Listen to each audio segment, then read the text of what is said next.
Hello and welcome to my channel, my page. Today I'm going to be looking at what happens or how do you keep moving forward when your friends and family are not supportive of your business or maybe even your career choices.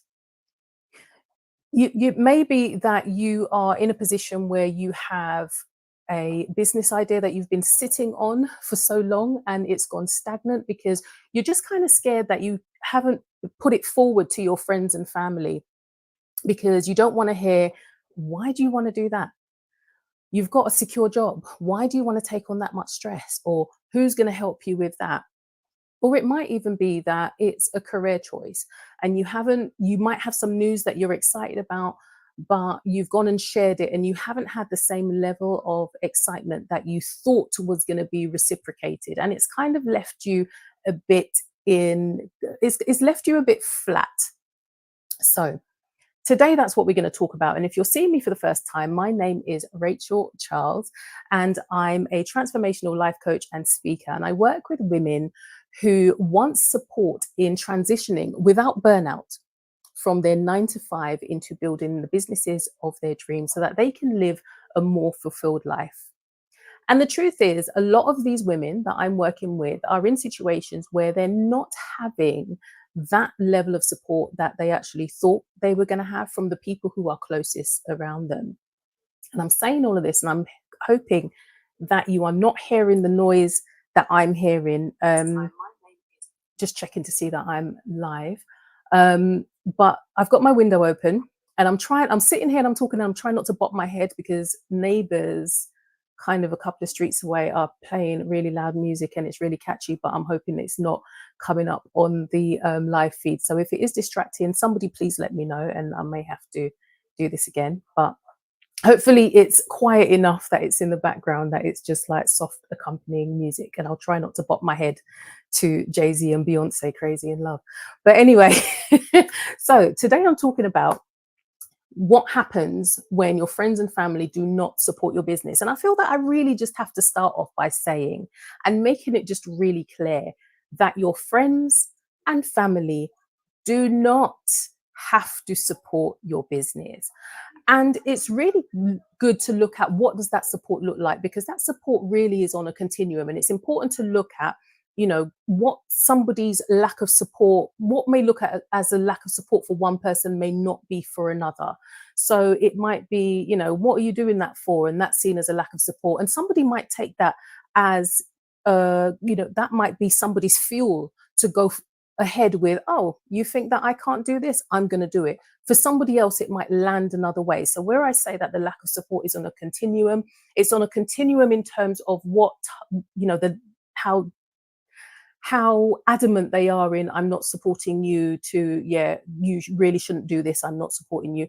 And also how it lands on the individual, because as I said, some people can use it as fuel. Some people, when they hear that, you really shouldn't do that, why are you leaving the security of your job to do something like that? That is enough for them to go sit in a corner, just continue on as they've been doing and not revisit that dream, that hope, that goal that they've had. That business gets packed away. And I was going to say just put in a corner, but yeah, probably sometimes even buried. The problem is it sits here and it leaves that person with a lot of regret. So being aware, that's my disclaimer, that lack of support can be in a continuum and people will experience it differently. But just look at that lack of support in general. And what does that look like? It can be that you've gone and you're really excited about your news and it leaves you flat. Or one of the things that I see a lot is people posting, and it might be that they're, posting saying friends and family aren't going to support your business. And there's these memes that go around saying, no, your friends and family are not the ones that are going to support your business. And no, they're not. Because when you sat down and you were preparing your business and thinking, you know what, I would really love to do this business. I've got an idea. Oh, hello, Janine. How are you? Nice to see you. When you sat down and you had this business idea, did you sit there and think, this is for my friends and family? This is who's gonna, this is who this is for. And it might be that they could benefit from it. But in the grand scheme of things, unless this is a hobby that you just want to dibble and dabble in or just have it as a side hustle, if you're thinking about whatever it is that you're trying to put forward as a business, you did not create it for your friends and family. So the energy that you are wasting worrying about which friends and family clicked like, clicked, shared, commented, you need to be looking at the people who are there and your potential customers. One of the things that it kind of, and Coach Janine is on here, and it made me think of one of the things that some people do. So, for example, I've just come on a live stream and I've hit go live and I've just started speaking because you are here and you're waiting and I'm going to start. And it kind of brings me back to the people who do the live streams, and they're going to go live at 6 p.m. and you're sitting there at 5:58 waiting for them to go live. And then they come on at 6 o'clock and they say, well, I'm just going to wait for some more people to go live. Coach Janine can tell you all about that because she's the live video coach.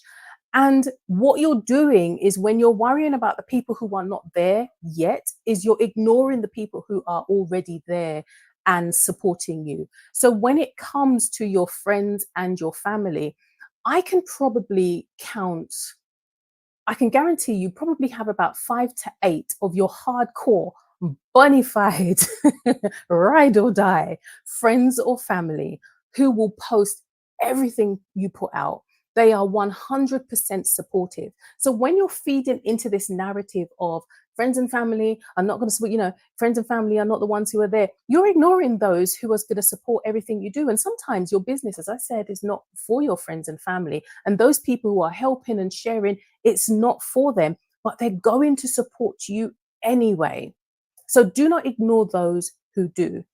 However, you have to really think of who your business is for. And that is point number one. Who is your business for? It's not for your friends and family. So the energy that you're taking, worrying about them and worrying about whether or not they're engaging with your content and have they shared it and have they liked it, you're taking that energy away from your potential clients, your potential customers, who you can be engaging with and crafting your message so that you can speak to them. Auntie Margaret might like your posts that you put out today, but after she commented and said, well done, my niece, are you now going to pick up the phone and say, Auntie Margaret, what about that did you like? You'll do that with a potential client, wouldn't you? But not with Auntie Margaret. So don't worry about Auntie Margaret and Uncle Tom and whoever it is who hasn't liked your post. But we're putting our focus onto our clients and potential customers who are there waiting to hear our message. The thing is, when we start looking at who likes it and who doesn't, and you're looking through the comments, and if you've got that kind of time to think about who's liked it and who hasn't liked it, what we're really doing is seeking validation and approval. And a lot of the times, if we haven't launched our business or put it out there and we're scared to talk to people about it, it's because we haven't got their validation and we haven't got their approval. So that's one of the things that we need to step away from. If we are waiting for other people to believe in us before we start and launch our business, we will never get started. We have to believe in us. Other people can't believe in us more than we believe in ourselves. And trust me, I know that firsthand. Where there are people that are telling you, go do this, do that, and you're not doing it because they believe in you more than you do. So don't wait for your mother, your brother, whoever it is that you feel you need that validation from, and that approval, and to justify that, oh yeah, pat on the back, yeah, it's good now, you can go ahead with it. That fear of failure that sits on other people's justifications and other people's validations, we have to really face that and move away from that. And yes, so the second thing that you really have to do is believe in yourself. The third thing is have a plan. When we're going into business, when you are starting a business, there are so many different things that you have to think of.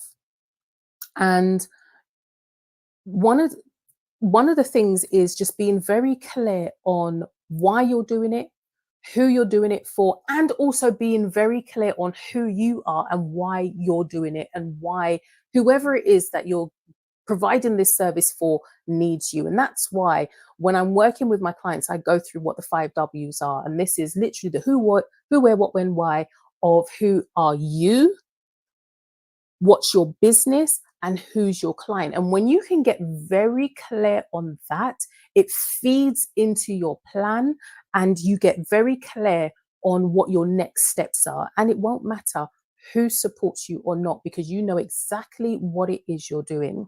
However, when you're, like I said, when you're starting a business, there may be times when it can impact on other people.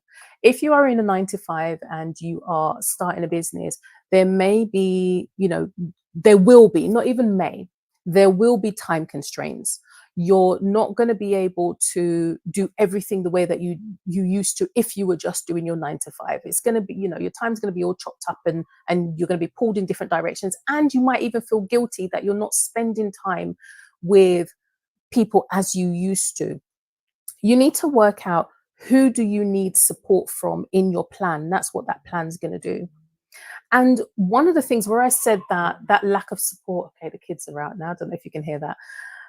Where I said that lack of support is on a continuum, it can be that, financially, you might need money to, in the first initial stages of starting up your business. Where does that come from? If you're looking at transitioning from your 9 to 5 into your business as well, you're definitely going to have money. And if it's in the early stages where you're not pulling in as much from your business, but you really need to take that leap so that you have that space so that you can focus on your business, where's that money going to come from? If it's coming from a joint account, that's a conversation that you really need to have. But if you're in a situation where you may not have the support that you thought you were gonna, that you expected, you need to think of ways, and that will feed into your plan. You need to think of ways that you can support yourself during that period, so that it doesn't adversely affect on those so that it doesn't adversely affect on those around you. It might be that you need to stack, not even might, you need to stack whatever money it is, so that those around you who might be supporting you in varying degrees know that, even if it went down to one income, that you are okay, that they're not going to be overly burdened. And the reason why it kind of comes down to them thinking, oh, I'm not really sure about this, is because of their own fear.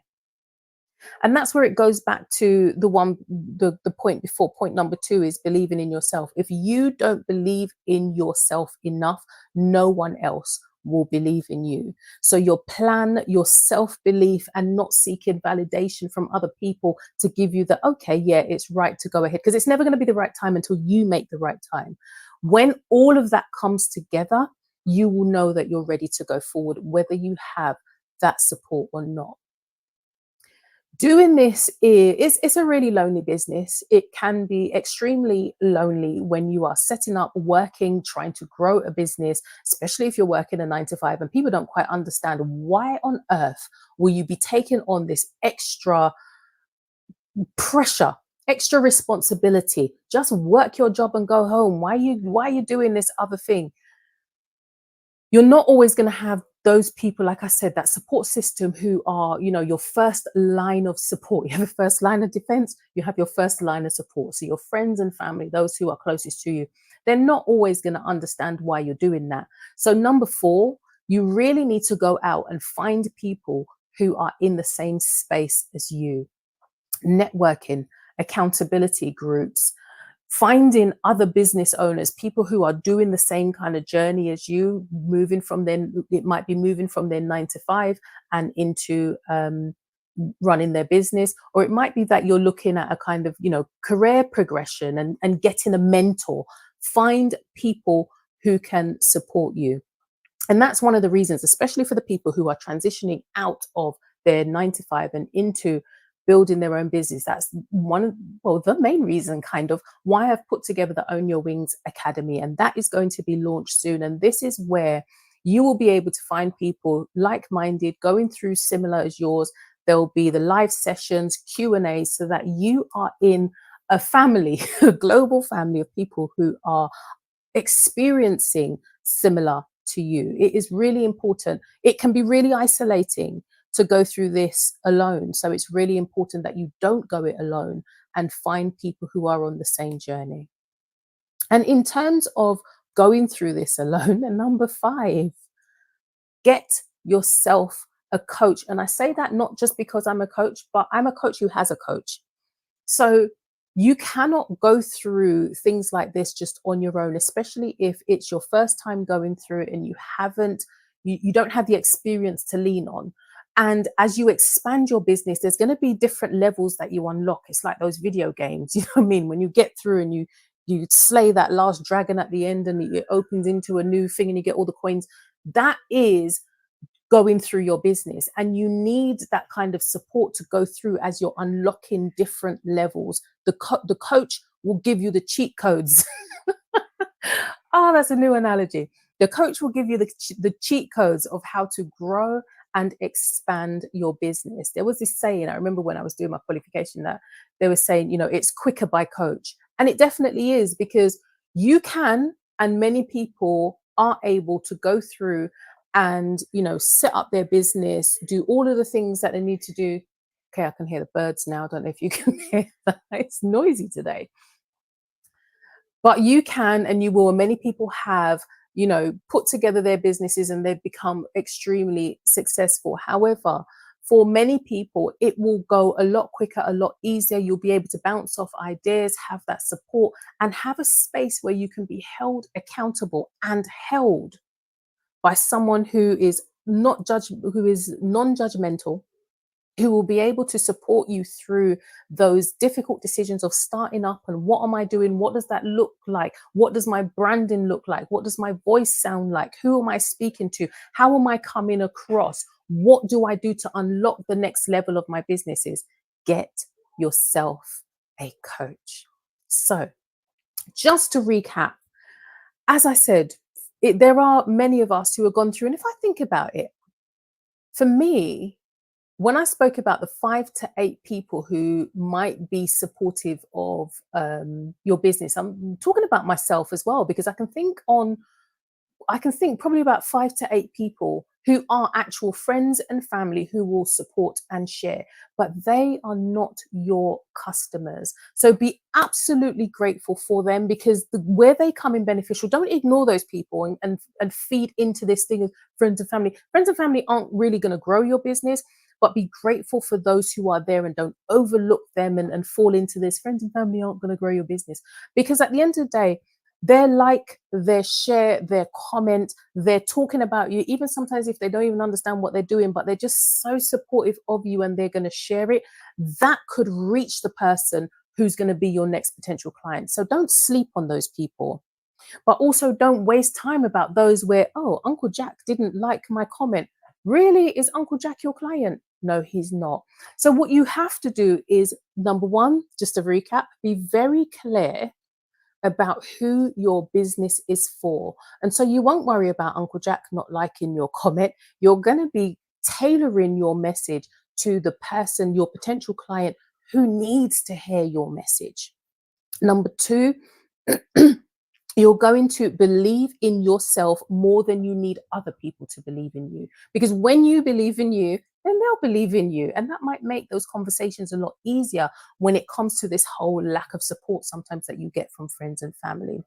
Number 3, you need to have a plan, because if you going ahead and forging through your dreams and your goals means that it's going to impact on other people, you need to have a way so that you can keep those relationships, so that when you get through the tough times of setup and startup, and there's going to be tough times as you go, that you still have those people there. Because at the end of the day, when you're successful, who is going to be celebrating and there with you? So you need to believe in yourself. Nope, I was talking about having a plan. You need to have a plan so that it doesn't adversely affect those who may be saying, I don't think you should be doing this, from their place of fear. And don't internalize their fear, because that's something that we do a lot. Number 4, you want to build your network. people who are on the same journey as you, mentors, attend networking events, accountability groups. Surround yourself with people who will build you up. You can't be having a conversation about setting up a business with people who haven't been along that journey, because you're just going to be talking to yourself and it's going to be frustrated. And when you hit those roadblocks and when you hit those difficult points, you're not going to be able to, it's going to be very difficult to forge ahead on your own, because as I said, this can be a lonely existence. So make sure that you have and build a supportive network. And number 5, get yourself a coach. And if you want to have a conversation about what it looks like to put a plan together, what it looks like to build that startup fund that you might need if you're about to transition from your 9 to 5 into your building a business, or you just want to speak to somebody about, I've got this great idea, I don't know who to speak to, and I don't know how to get started, and I feel a bit stuck and I feel a bit stagnant, then drop into the comments or drop into my DMs and I will be very happy to speak to you. So I hope that was beneficial for you. And until the next time, take care. Remember, we have one shot at this life. It is so short. So let us live it. Let us stand in our power. Let us own our wings so that we start living a life that we're designing rather than the one that's prescribed. I will see you in the next video. Take care and goodbye.